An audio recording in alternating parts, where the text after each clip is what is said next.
Goalies do need to be strong, and in fact, they need to be really strong. And today, I'm going to tell you about how to get strong in the gym.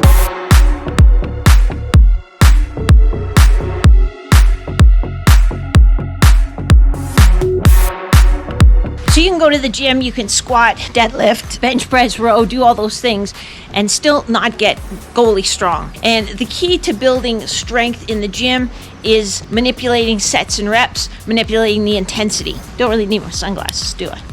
Also, don't want to forget that tempo is a key part of adjusting the intensity. So that's going to be a part of getting you strong in the gym as well. Even jot it down in the comments below.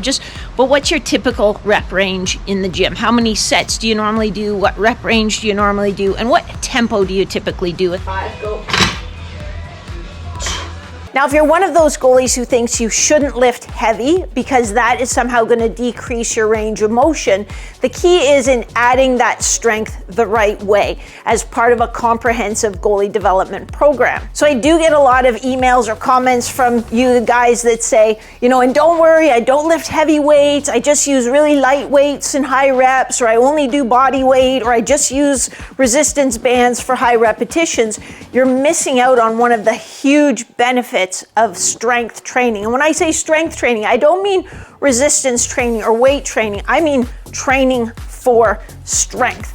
Building your strength, especially in your big muscles, is what helps you build that foundation of speed and agility on the ice. Speed is a skill. I have other videos where I talk about that and how to develop it. But the foundation of that, or one of the key foundations, is maximizing your strength. And when we want to maximize strength, we have to tap into your fast twitch fibers, your high threshold motor units. So let's look at that name for a second. High threshold means there's a high threshold for your body to recruit those muscle fibers. Our body recruits muscle motor units from smallest to largest. And that's a good thing, because otherwise, if I went from largest to smallest, when I went to pick up my coffee cup, I'd be recruiting all these big fibers. So it starts with the minimum amount. Oh, maybe we need more. Now we need the big dogs. So you've got to be tapping in and getting those big dogs working. And again, I'm talking for your prime mover muscle groups, your big bang exercises, your big bang muscle groups, squats, deadlifts, pressing, rowing, those kinds of things. I'm not talking about stabilization. So don't start doing your hip stabilization exercises with like the heaviest load you can find. So that's a key point. When we're talking about those big muscle groups and those big bang movement patterns, we want to get some of our training in the 2 to 6 repetition range. But they have to be done with perfect form. So you can't be out there doing sloppy squats, sloppy deadlifts, just trying to lift as much as you possibly can. When we're building that max strength, in that max strength phase, so again, keep in mind this is one part of your off season. I'm not saying you start your off season or every time you go to the gym you're going to lift, as heavy as you can for 2 to 6 repetitions. There's a time and a place, and this comes in kind of during what's typically called a max strength phase of your off season. For that, we will usually use a tempo of 2-0-1-1, or even sometimes 2-0-X-1, the X meaning explosive. So that matters as well. Sometimes you hear people go, I do 6 sets of, 6 repetitions. I think that's probably more volume than you need as a goalie. You're gonna do, for adult goalies, will often be in the 2 to 3 set range.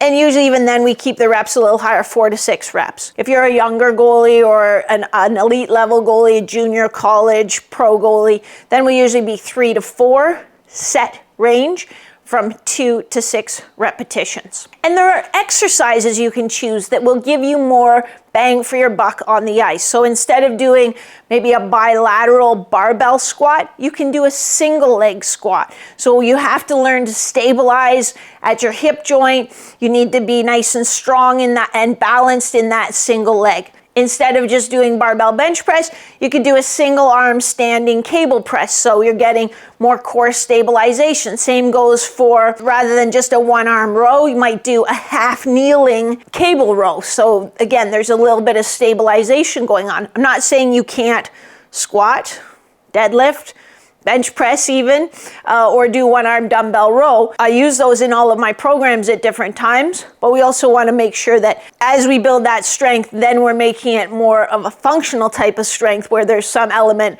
of stabilization or balance required, but not so much stabilization and balance required that it's taking away from the exercise. So sometimes you see people, trying to stand on a ball to squat is the famous one. Well, now you're working on balance. You're not really maximizing your force production. Or sometimes you see somebody standing on a BOSU trying to do single leg squat, and they can't, they're limited because they don't have the balance. That limits how much weight they can use to do that exercise. So then again, if I was trying to use that as a stabilization exercise, totally fine. But if I'm trying to use it to build my max strength, the fact that I'm off balance forces me to reduce how much force I can produce, and then that's not really achieving my goal of maximizing strength. Got it? Good. So job number one is just making sure that you can move as a goalie. You can move the way a goalie needs to move, that your basic patterns, push, pull, squat, lunge, that they all look good, everything's working well. Then we build in sometimes we build in, depends who the goalie is, but then we might build in some hypertrophy type training, add a little bit of lean mass that's going to be usable on the ice, not just for the mirrors, but for actually helping you stop pucks. Then we move into building some max strength, and the next phase is going to be converting that max strength into power and explosiveness while we're teaching you the skill of speed and agility. And I've made a video all about the different phases of your off-season training that you can check out here. So I hope you notice that it all starts with your ability to move. If you can't move, then we can make you as strong and as explosive as we want. It's like a Formula One race car that can't, that doesn't have good steering. That's going to end in disaster. So if you want to top up your movement ability, make sure you're moving the way you need to move. A great place to start is the free Butterfly Challenge, which I'll drop a link in the description below. It is a 14-day mobility program that gives you a wider butterfly flare in less than 10 minutes a day, and it's free. Did I mention it was free? It's free. You're welcome. If you've done the Butterfly Challenge so many times you know it off by heart and you're looking for the next level up, that would be strategic mobility for goalies. Again, I'll drop a link in the description below where you can read more about it. But essentially, it's a progressive elite level mobility program for goalies. I designed it for goalies who are in college playing minor pro that have to do their team off ice program.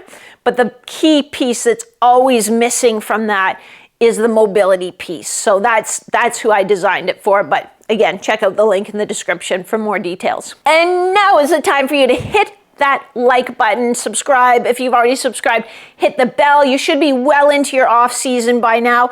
And if you're not seeing the results on the ice, like if you're doing the right training off the ice, when you get on the ice, you should be like, wow, I had a goalie who's actually been off the ice for a couple months, which is a little bit odd for the goalies I work with. But she said, I'm oversliding everywhere, because, and it's okay. Your body will adjust really quickly. It's a good problem to have. But if you're not seeing dramatic improvements on the ice, then maybe it's time to chat a little bit about what exactly you're doing for your off-ice training. You can drop a comment below and see if maybe I can help you out. Otherwise, I will catch you next time. Same bat time, same bat channel. Love you.